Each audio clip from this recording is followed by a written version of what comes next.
गांव के एक छोर पर पुरानी हवेली खड़ी थी।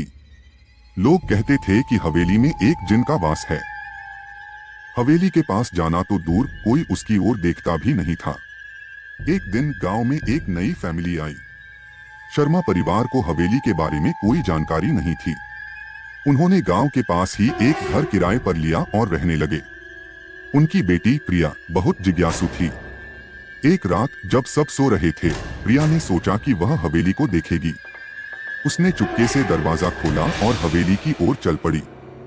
हवेली के पास पहुंचते ही उसे एक ठंडी हवा का झोंका महसूस हुआ। दरवाजा खुला था और अंदर अंधेरा फैला हुआ था।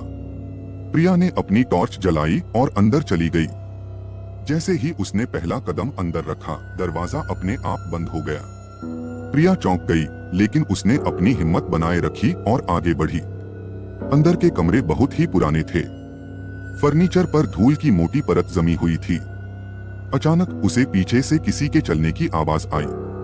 उसने मुड़कर देखा, लेकिन कोई नहीं था।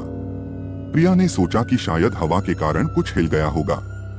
वह आगे बढ़ती गई। एक कमरे में उसे एक पुराना आईना दिखा। आईने के सामने जाकर उसने अपनी परछाई देखी, लेकिन अचानक उसकी परछाई हिलने लगी।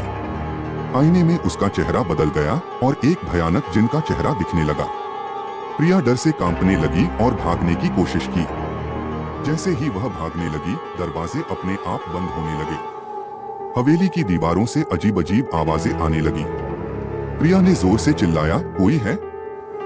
मदद करो, लेकिन उसकी आवाज हवेली की दीवारों में गूंजकर वापस आ गई। अचानक उसे एक कमरे से रोशनी दिखाई दी। उसने दौड़कर उस कमरे का दरवाजा खोला। अंदर एक बूढ़ा आदमी बैठा था।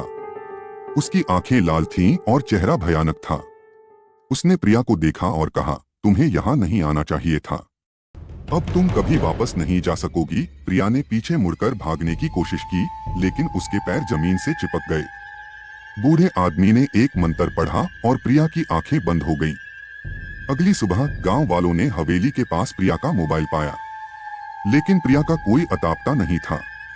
शर्मा परिवार ने गांव छोड़ दिया और हवेली के किस्से फिर से गांव वालों के दिल में डर बनकर बसे रहे।